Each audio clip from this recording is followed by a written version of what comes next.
You should boost things that your actual customers and partners are saying, not someone who has a million followers just because they're famous, right? They have to actually believe in what you do, be a real patient customer, client, whatever. TikTok has this thing called Spark Ads. So you can take their post, if they give you the ID for that post to run ads, you don't have to have access to their ad account or anything like that. They're not giving you access to everything else. They're just allowing you to boost that one post. I'm so excited to be talking today with Dennis Yu. I've been following Dennis for more than a decade and really excited to have him on this podcast. For those, most of you should know Dennis, but for those that don't, he's a digital marketing legend, period. He's an international keynote speaker, and you can find him on some of the top international conferences as a keynote speaker. He's the CEO of Blitzmetric. He's managed over $1 billion on Google and Facebook ads across his agencies. He's the trusted authority that most major publications, television, will be referring to Dennis, asking the question. You'll see him feature there. And also, he's spoken in over, this is just an incredible number, which is why Dennis is always on the road, 750 conferences. 850. And 850. You've been busy. Like an alcoholic who's counting, you know? And the one thing that we started talking about when he was at our last M&A conference in February is his he's engineered a strategy called the Lighthouse strategy for co-creation. So I'm really excited to dig into that today. And for those of you who don't know, is that Dennis is one of our key speakers at our next DealCon M&A CEO Summit that's coming up in September, from September 23rd to 25th in Nashville. And I'm super excited about you being there, and everyone else is going to be joining us. So let's dig in. Can you share with us a little about your journey and what inspired you to start BizMetrics? So I'm just a search engine engineer. I was good at math, data, analyzing really large files, processing them through various tools. And when the internet came along, it was sort of the right place and the right time, because Yahoo needed someone to process log files and 13 terabytes of data per day off of all the search queries, and what people were doing is beyond what commercial databases can handle. So our team built the analytics. We built an operating system. There's so much data to be able to process this and figure out what people were doing, create targeting clusters, serve ads to people in the right way. And Google, as you know, stole that from us. They know that. They fully admitted it. And then when Google IPO'd, we as in Yahoo made a lot of money off of that. And I got an inside view on how search engines work.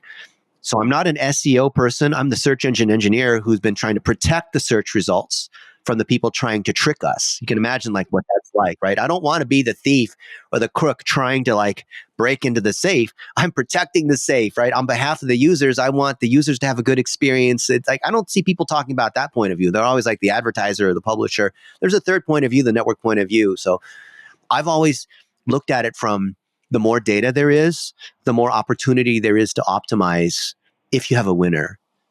So my whole journey has been around find the winner, find the example that everyone respects, find the song or the content or the business model or the campaign that does the best, and just keep putting money against that. My entire career is based on that one concept. Is there any specific campaign or client when you look back at BlitzMetrics and say, wow, that was amazing and incredible? It's like saying, which of your children do you love the most if you have many of them? But no joke, yesterday, a client of mine who's in the religious space has been running YouTube campaigns. And one of his YouTube videos has an average watch time of 24 minutes. And we have 35% staying at 8 minutes, which is the benchmark of going viral on YouTube. Like Hormozy and Mr. Beast and all them, they all agree. If you can get the 35% of people watching, that's a lot. A third of the people watching after 8 minutes. And so this guy, Daniel Larimer, he is a kind of like a Bible scholar, and he's been preaching about the end times, but in a very methodical, look at the scriptures, verse by verse kind of way. And he had 50 something videos, and we did a bunch of these tests, and we found one of them, which was on the 5 prophecies in the Bible that predict the rapture. It doesn't matter whether you're a Christian or not. It's just interesting looking at this data. And so the YouTube algorithm's so good at finding people who want to watch certain things, like who's the Antichrist and what is 666 and will we be raptured out before the tribulation, and what happens with the 7 bowls and the 7 trumpets and the 7 seals, and like all that. What does John say about Revelation, and what about Israel being formed as a nation? What does that predict? And what did Jesus say about when he's coming back? And there's all that stuff. YouTube's really good at getting you into that whole thing where it keeps recommending things at you, right? So we're leveraging that, running our $1 a day thing, and then last month grew him from 3,000 to today. We will be at 25,000 subs, and we'll be on our way to 1 million subscribers, knock on wood, next 2 months. And that's not because I'm good. That's not because I'm using a magic secret technique. It's because of the idea that I just mentioned of amplifying the thing that's working really well. So if this guy, Daniel Larimer, came to me and said, hey, I have this campaign I want to do, and, can you run ads because you're really good at it and your team has a whole process and you've done it for all these big companies, I'll look at that and say, you know what? Looking at the analytics, like, you don't have a winner here. You don't have I'm like Gordon Ramsay, but you have to bring me A5 Wagyu. If you bring me ground beef, I'm like, I can maybe cook with that, but you need to bring me the good ingredients. And I just love, the key is like when someone brings really good ingredients, digital marketing is an amplifier of that. So, of the agencies that are watching, like, are you choosing the right clients? It's not probably not your process. It's probably not choosing the right people, right? Like Brady Sticker runs an agency called Church Candy, and he's grown that from nothing to 7 figures as of a few months ago, right? And he actually does such a good job with pastors. He has a whole set of Facebook campaigns to bring visitors in, for their first Sunday, and all the stats look really good consistently. He's got like 50 of these churches that he's interviewed on their whole program, and he's also a preacher too, and that's what he believes in. It's not because he runs an agency doing that. And I just love running $1 a day campaigns for what he's doing, and it's working, not because I'm good or my techniques are good or because like I invented gravity or the internet like Al Gore. No, none of those things. It's because we started with the fact that Brady Sticker actually has solid campaigns for churches that are trying to grow membership, visitors in on Sunday or Saturday night if you play the rock and roll music and all that, through these Facebook campaigns. He's got a whole system and process. He's published books on it. He's on podcasts. He's not making it a secret. And so we're just amplifying that, right? His daddy has, I want to say, Billy Sticker. He's got to be close to a $10 million a year agency in the chiropractic space. And they have a book on that. And they do great work. And they clearly rank in Google Maps when people are typing chiropractor near me. And so it works for him. And so I love elevating Billy Sticker. I saw him in Miami.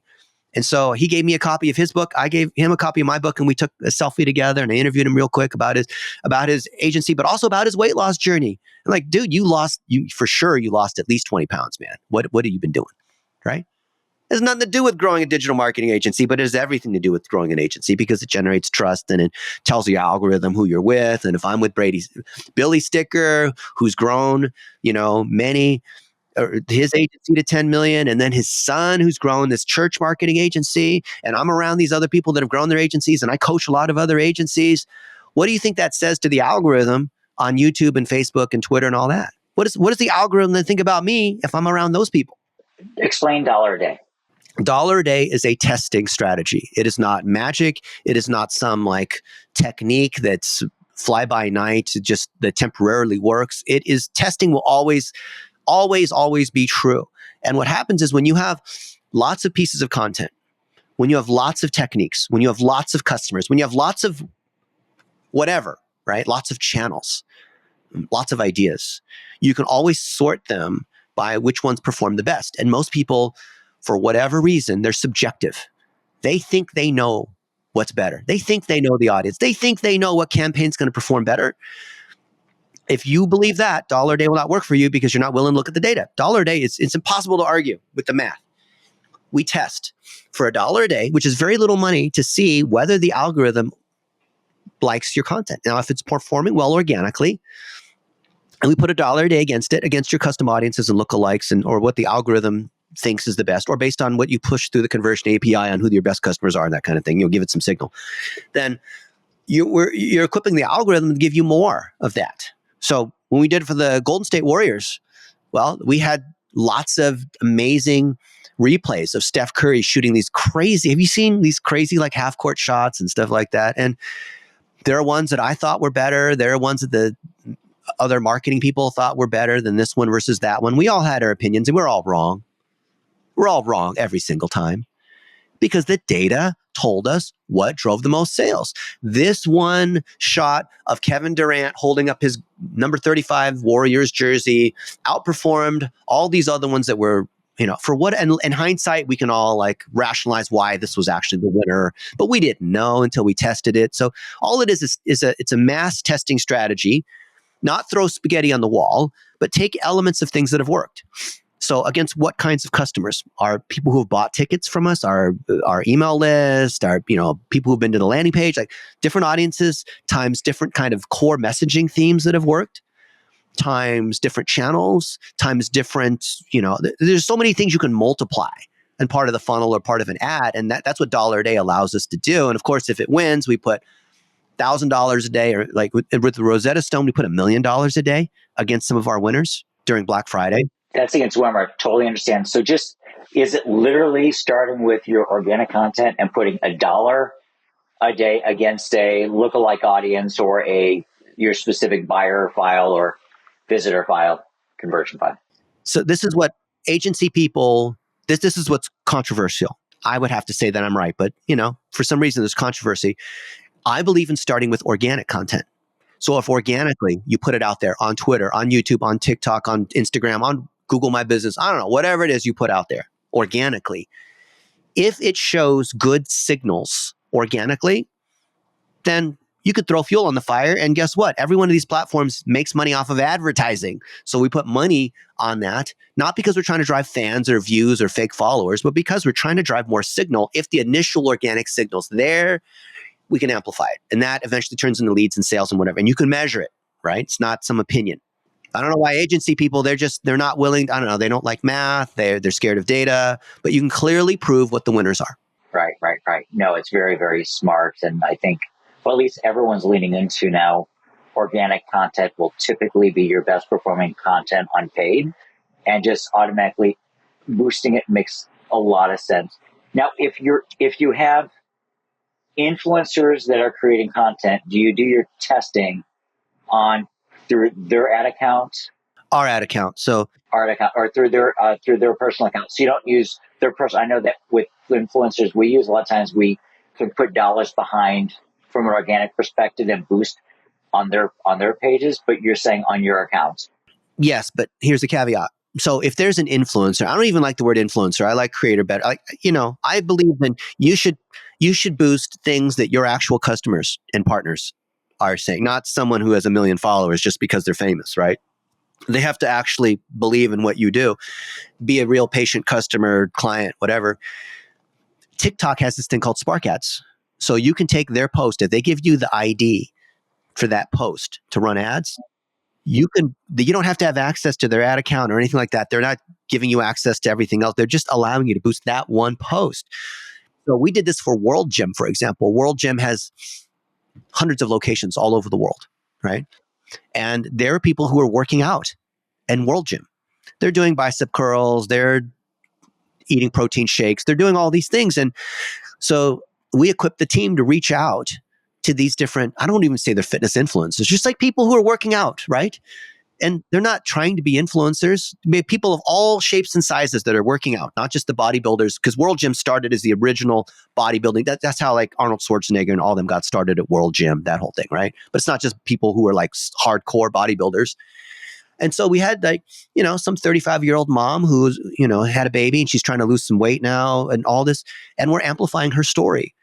And she doesn't even have a lot of followers or whatever, but then we put money against that. And do you think the TikTok algorithm can find other 35-year-old moms who just had a baby, who are also trying to lose weight, who are in that same situation? Now we've got dozens of these things that we're amplifying. And the beauty of this is that $1 a day allows us to run forever. It's not just, I have to make new content every week. I'm letting my winners continue, which is what we call our greatest hits. And we've done it for Allstate Insurance or Adidas or guys who have thousands of locations, guys who have one location. One location, there's one here in town called Pure Plumbing, and they do plumbing and HVAC, and they have their technicians that are going around and, because it's 109 degrees today in Las Vegas and air conditioners are breaking, right?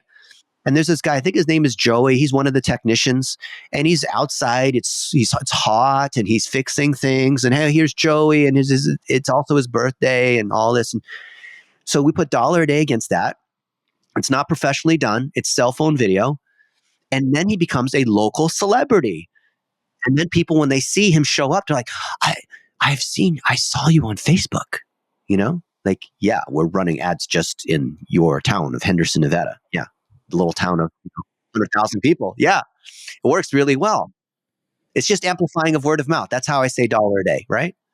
That's brilliant. There's so many interesting platforms that are out there. I know that Bizarre Voice bought a platform where it specializes on creators with less than 1,000 followers that would then sample product, give reviews, show their experiences with it, and then you can actually go and find them, and it's easy to facilitate the content both ways. Get permission to use it. So marketplaces of all that for $50. You just have to ship them the thing, and for $50 they'll make one video, $100 will make 3 videos. They have sales and all that, but that's more e-com. If you're talking local services and you're this pure plumbing company and you fix HVAC in Las Vegas, you're going to want someone in Las Vegas who is an actual customer or who's one of your team members. So there's a place for these influencer people that you can buy off of these networks. Instagram has a network, TikTok has a network, there's third-party networks. But if you're an agency doing local services, it needs to be your customers and your operations team, the team members that go out and fix toilets and do roofs and do fix teeth, whatever it is the thing that your clients do.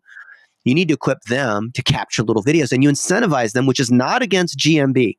You give them $10 gift certificates for every review they can collect. Oh, Joey did a really good job. It was 109, but he came, and now we have this air conditioner. It's great, right? Pay him $10. You can't incentivize the customer, as you know. You can incentivize your team. That is not against the TOS. We did that for Ashley Furniture. That's the world's largest furniture company. And we equip the sales teams. Those people make money on commission when they sell you sofas and couches and things like that, right? And we said, let's have little contests in each of the different stores. So here's Chicago, and here's Oklahoma City, and here's Amherst, New Hampshire, and just have salespeople make little videos. Of course, we had templates on how to do it. Like, hey, show off your favorite couch. Hey, show off like how the colors match between this painting and this throw pillow and whatever it is, right? And so they made a bunch of these videos. We created local celebrities by targeting just their area. Certain ones seemed to perform. We had this one, there was some ugly brown couch for $399 that basically appealed to college students. Hey, are you a poor college student? I mean, it didn't go like this, but it's basically like, hey, you don't have any money and you need a super comfy couch. You don't care if it's ugly or what color it is. Come on in, $399. Check this out, right? And that was a winner organically initially, just made by some random girl, right?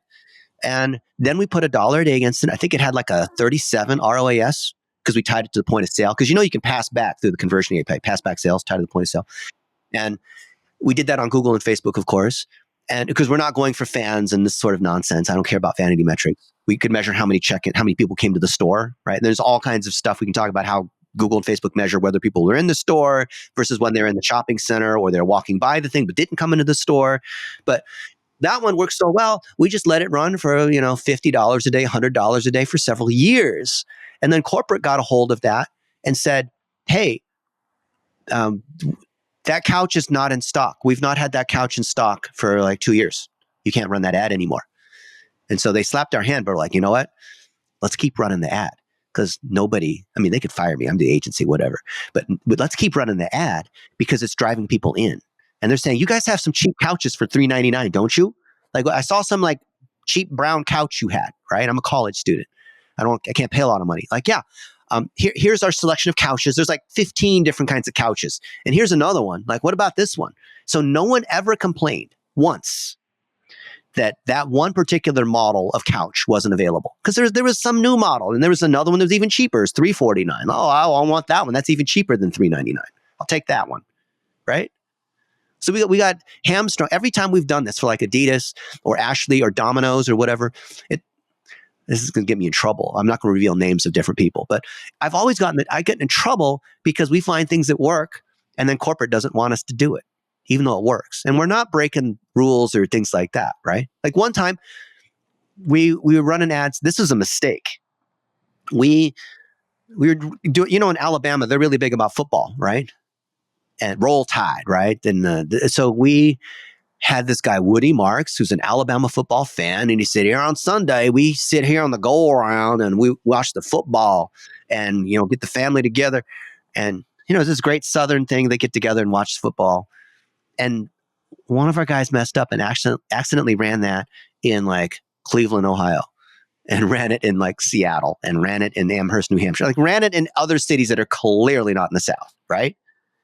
And I thought, oh no, we're in trouble now, right? Guess what happened, Tom? It worked. So we decided to keep running it. And then we found different creatives that worked in one city, and we just, you know what? Let's just create this. It's like the dream team of like the best creatives that worked across whatever location it was. And let's just try them in other areas. I mean, clearly you can see the background they're making the video. That's not, there's no ocean near where we are in Dallas. Like, okay, so what? Run it anyway, right? But typically the ones that work the best are where it's clear that that person is in that city and whatnot. But there's nothing wrong. Like if you do franchises, there's like, you see, I don't want to use like Jared from Subway or whatever, but you have like, the Colonel from KFC or whatever. It's okay to have these spokespeople that are not in that city. You just better not call out. If you say Arkansas in your ad and you're targeting Chicago, that's going to sound a little weird. 100%. So let me just transition the discussion. Something I mentioned at the very beginning is something that you and I started talking about at the last M&A Summit, and that was your Lighthouse strategy. Can you give a little background what it is, when you started employing that and leveraging that for success? I cheated so bad, Tom, in digital marketing. I had the CEO of American Airlines as my client, or as my mentor, right? And he opened all kinds of doors. I'd have dinner with sitting presidents of the United States, with the CEO of Allstate Insurance, with Margaret Thatcher, with Herb Kelleher, who was the CEO of Southwest Airlines at the time, founder of Southwest Airlines. And I met all these crazy people, Tom, that I have no business hanging out with, okay? I'm just some kid. But this mentor of mine would say, hey, Dennis, tomorrow I'm having lunch with so-and-so. He's the CEO of Goldman Sachs. Would you want to come? Yes, I'll come. But I have nothing to say. I have nothing to contribute. Now, you should come along. I think you're going to learn a lot, right? And somehow this mentor took an interest in me. And other people said, well, that's because you worked hard. That's because you were bright. They wouldn't have continued to open doors for you unless you were, whatever. I'm like, okay, maybe. But it was like everything I've ever had, Tom, has been given to me, okay? So call me spoiled, whatever. So extend that strategy 35 years later. And we have this guy, Roger Wakefield, for example, and he's a plumber. And he's been a plumber for 35 years. And if you're a plumber, then you probably know who this guy is because he's the most famous plumber. And he's got 600,000 subscribers on YouTube, and he's super well known. If you type in plumbing on YouTube, like it's all his videos that dominate, right? And we put an agency under him. So all the plumbers who respect Roger Wakefield will sign up for his agency. It's like, Richard Branson has hundreds of Virgin companies, right? Virgin this and Virgin Airlines, Virgin Galactic, Virgin Cola. Do you think Richard Branson actually owns Virgin, whatever, Virgin Soda Pops and Virgin MP3 players and Virgin whatever? Or is he just kind of licensing his name? That's what's going on. So I thought, you know what? Let's just extend this model. So we have the top concrete coating company, the top HVAC, the top dentist, the top of whatever, and we just put an agency around them. And then we put a young adult, young as anyone younger than me. So I'm 50, right? Be 40 to be a young adult. And they run the agency, right? Following our model. So the Lighthouse is the one who's respected in that industry. But that also means that you have to create an agency that's verticalized. So Nilson Silva is our Lighthouse for pool builders. So when you go to a pool building conference of all these people that build custom pools and whatever, He's the guy. He gets surrounded. Everyone wants to hang out with this guy because he's the lighthouse in that industry, right? But if you go to Tommy Mello, who's the lighthouse and garage door, these are all friends of mine. So, full disclosure, I'll just make this one disclosure thing of, I'm whatever, right? But when you build an agency under that lighthouse and you put it under their name, there is no need for marketing and sales anymore. There is need for dollar a day, which is to amplify the training and the messages and giving away everything that you know and just giving it away. Here's exactly how you can do it for your in-house team. This is how we hire VAs. This is how we run campaigns. This is everything. Like literally, I have these huge booklets, that's showing exactly. I publish this stuff. You can Google it. It's all there, right? There's no secret. It's no secret to doing heart surgery. You can see how it's done. Surgeons even go to YouTube to see how heart surgery is done before they do it. And so the lighthouse is take someone who's trusted. So instead of marketing to your customers saying, hey, so let's say I'm in an agency and I serve roofers, right? Hey, are you a roofer? Could you use an additional 5 leads guaranteed or you don't pay? We have AI generated software. Come see me. I'm Tom Shipley and I'm going to help you be a successful roofing company. Call me now. Or whatever. It's a freaking commercial, right? You've seen all the bros that do that kind of stuff. Imagine though, we have our guy Mike, who's got a $15 million a year roofing company, Roof Simple, right? And he's absolutely crushing it. And he says, when I started roofing with my dad, this is kind of our story. And these are some struggles that we went through. And this is what we found worked. You know what? Local service ads on Google work really well. And this is exactly how we run our local service ads. Here it is. And here's what we've done to tune them. This is our template on this is how we built our website. Here, you can have it. It's WordPress, right? We're just giving it away. We're no sales call. No need to, we just, here it is, right? That attracts all these people in. And that the entire strategy has been using paid ads, sharing our real knowledge, not get on a sales call. And these agencies are growing. Like Keegan Carthy is our roofing guy. And he serves roofers. Before, he had an agency where he was serving everyone under the sun. And it wasn't like he was a bad marketer. He was super smart, worked super hard. But you can imagine how hard it is trying to serve everyone on the planet. Help me understand this. So when you put this together, are you using Blitz at Blitz Metrics, and you have it's basically a white label version. Basically, you do the services, and it's different agency leader over it. No, I don't want a white label. I hate running agencies. I know you deal con and agencies by other agencies and that kind of thing, but operating agencies, I've done it. I've got proof of it. I've got the scars, right? I've grown agencies. I've helped my friends sell their agencies for buku dollars and all that. I speak at the agency conferences.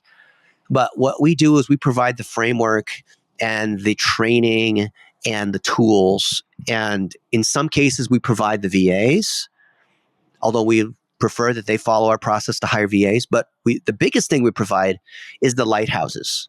So this is people starting from scratch, an agency. I'm a guy, and I want to have an agency, and you'll basically have a lighthouse. Well, ideally, they have an agency. Ideally, they already, because if they haven't started an agency, they have no idea what they're in. So they already have an agency, so they do good work, but they're lost and they're having problems with lead gen, and now you can go put that deal structure in place. Now, how does the economics work on that typically? So you would probably know better than me, because I'm doing this because I'm trying to create jobs and do the right thing, and I think it's just better to have transparency. So I'm sure I'm leaving money on the table. But what I've suggested, I'm sure you can do better than this, is I said, $10,000 to go through our training program to learn how to do this stuff, to be able to do audits, to be able to actually deliver. If you can't deliver, if you can't optimize against, because we have all these practice clients, if you will. Surgeons never want to, anyone who's a brand new surgeon has to have a first patient. You know what I'm saying? That's sort of the ugly little secret about this whole thing. But we have a lot that you can practice on, right? And we make it clear that we have a lot of young adults. So you're not getting me. I'll look over it, but you're not getting me working on your campaigns. We have these young adults, and young adults as in 30 even, right? And they're demonstrating that they can execute according to our checklist. And it's not subjective. It's not my opinion on whether that painting's beautiful or not. They've got to be able to do the work. And if they can, then we'll put them under a lighthouse. Because the pro of having a lighthouse is you never have to do marketing and sales again. You never have to have a cold caller, closer, appointment setter, booker, that whole thing that most agencies, you never need to do that anymore. That's 30% of your cost right there, right? Because people come to you and there's huge trust because the lighthouse Nilson Silva, who's a pool builder, brings all the other pool builders to him, just not in Miami, which is his area. He's like, I'll do it with you guys, but just can't be Miami because that's where my thing is. Like, yeah, I know. Because it's the Lighthouse's reputation on the line. 100%. Now, what's the economics for a Lighthouse, such a decent stuff? We charge 10 grand one time plus 10%. So I think of it as kind of like a tithe, right? I don't want to take ownership. I don't want to deal with all this other stuff. I just think it's a very clear model of 10 and 10. We've got a few agencies we're doing this with. I'm sure we could do better. I'm sure if we did it your way at DealCon, we'd find a way where if they exited, I'd get a piece of the pie. But so it's 10% of the gross until they sell the agency, correct? Yeah. And then what does the Lighthouse get? Lighthouse gets a piece of the 10%. So usually about a third. So 3%. Wow. So there's not a lot of margin. Other people are saying it should be 20% or it should be whatever it is. And no, I learned this way is that, a lot of agencies run in that, 20, 25% range. So the fact is they're giving up 10% of the gross, which again, that means they either have to be more efficient or they're netting somewhere about 10 to 15%. You can't charge more. This is really the max that, from my side. So it's interesting. Now, again, it's purely incremental revenue for Nilson Silva, so it's great for him. Again, I didn't know if it was going to be a higher royalty for him or not, so that's interesting. But I understand it's purely incremental to the business they're getting, and therefore it's a great licensing fee for their brand. Now, what is the expectation of a Lighthouse? What do they have to do? The Lighthouse has to be able to live by example. So when we talk about how you need to be Googleable, then I got to be able to Google you and see that it checks all the boxes. Otherwise, we don't practice what we preach. You can't be the obese weight loss coach. It just doesn't fly, especially because everything we do is around measurement and checklists and whatnot. So we equip these lighthouses to make sure they have a knowledge panel, to make sure that they're running local service ads, to make sure that their website gets a 90 plus score when we do page speed insights, to make sure that we're boosting for $1 a day against their best content. Because if we're not a practitioner, and I get it, the agencies all say, oh yeah, we don't do it for ourselves because the cobbler's son has no shoes. Or we're so busy taking care of clients that we've never done it for ourselves. I'm like, that's a cop-out. You need to practice what you preach. Now, are you charging the Lighthouse for setting this up, or this is part of the deal package with them? It's just part of the deal. Okay. Part of the 3%. Because what they're bringing is their credibility, their reputation. I mean, it's taken Roger Wakefield 30-something years to build his reputation as a plumber. It makes so much sense from that perspective. And then from a content perspective, are they expected to put out certain amounts of content that you can use? So how often and what's the expectation there for content?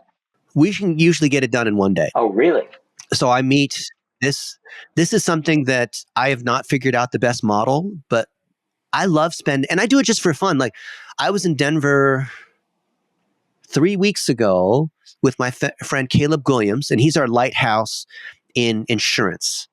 So he is the biggest speaker and best known educator, whatever, for NAIFA, which is the National Association of Insurance and Financial Advisors, which people who sell insurance, insurance basically. So it's the biggest and oldest organization. That's the one you belong to if you sell life insurance, okay? He lives in Nashville.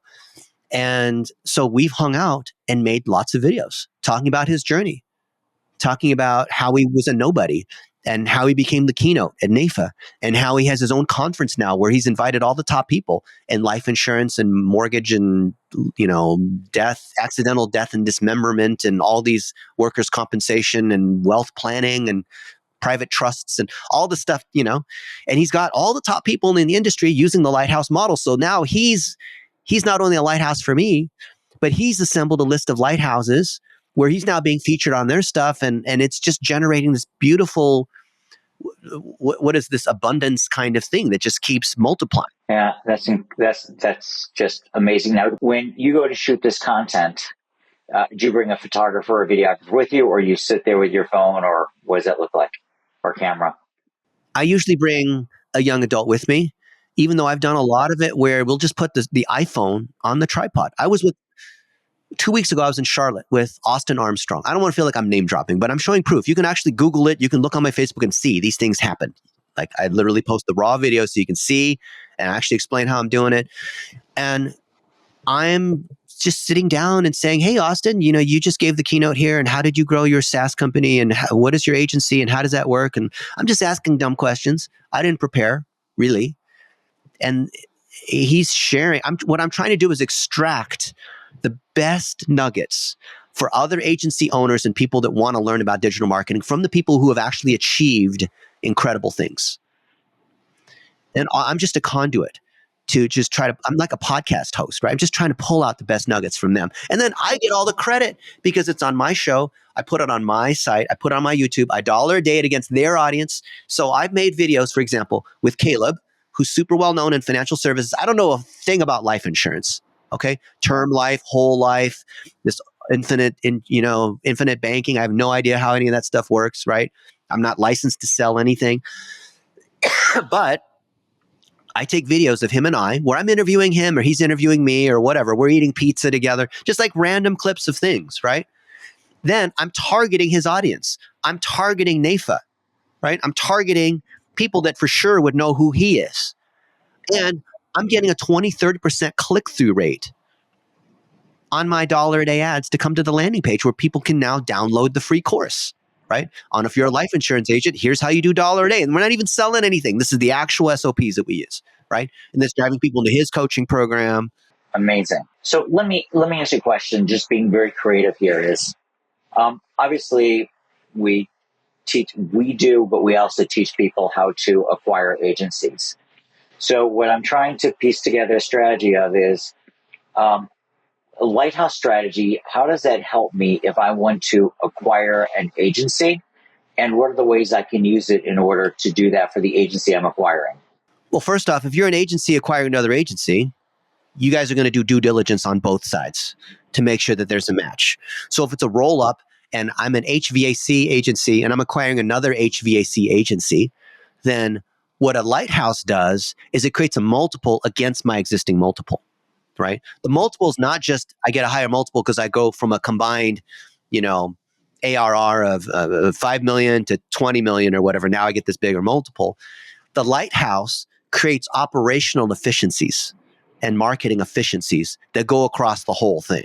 That's like if I was KFC and I acquire all these like random fried chicken places and I put them all under the kernel. Well, now they benefit from the kernel, right? Why wouldn't they benefit from the kernel? Look at, who is it? Not Tesla. I can't remember the example right now, but there's like the one guy who's really well known in a certain industry buys up all like Tommy Mello. He's a great example, right? Garage Door, right?